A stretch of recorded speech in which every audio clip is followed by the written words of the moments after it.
नमस्कार फ्रेंड्स, पूजा recipe amazing डिशमध्ये तुमचं सगळ्यांचं स्वागत आहे। आज आपण चवीला अप्रतिम लागणारी वालपापडीची भाजी तयार करणार आहोत। चला तर फ्रेंड्स, रेसिपीला सुरुवात करूया।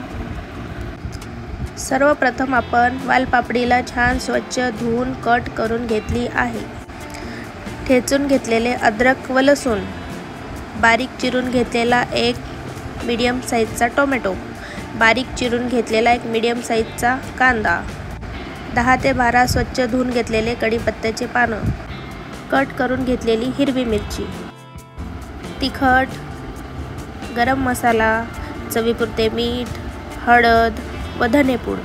चला तर फ्रेंड्स, सगळ्यात पहिले आपण कढईमध्ये पाणी गरम करून मीठ ॲड करून घ्यायचं आहे।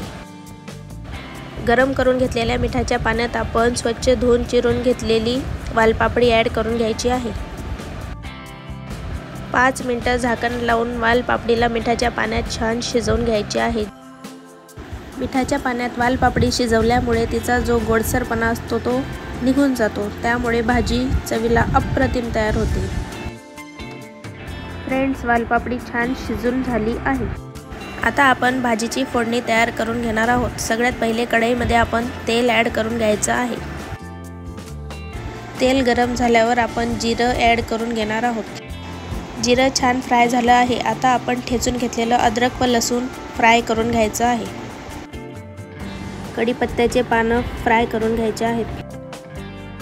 मिरची व बारीक चिरून घेतलेला कांदा आपण छान 4 ते 5 मिनिटं लो टू मीडियम फ्लेमवर फ्राय करून घेणार आहोत। कांदा छान लालसर होईपर्यंत फ्राय झाला आहे। आता आपण त्यामध्ये तिखट, मसाला, हळद, मीठ व धनेपूड सगळे जिन्नस ॲड करून फ्राय करून घ्यायचे आहे। सगळे जिन्नस एकजीव झाल्यावर बारीक चिरून घेतलेला टोमॅटो देखील 2 ते 3 मिनिटं फ्राय करून घ्यायचा आहे।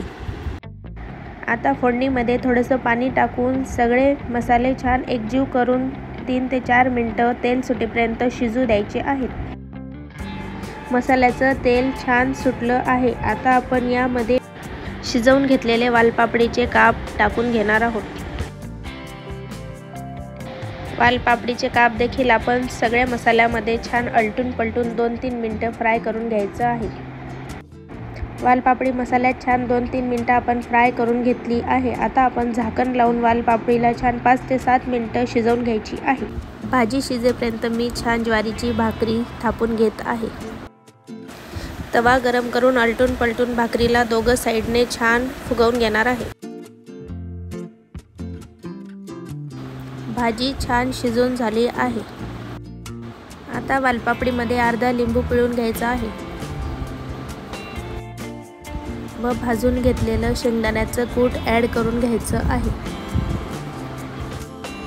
वालपापडीमध्ये शेंगदाण्याचं कूट व लिंबूला छान एकजीव करून घ्यायचं आहे।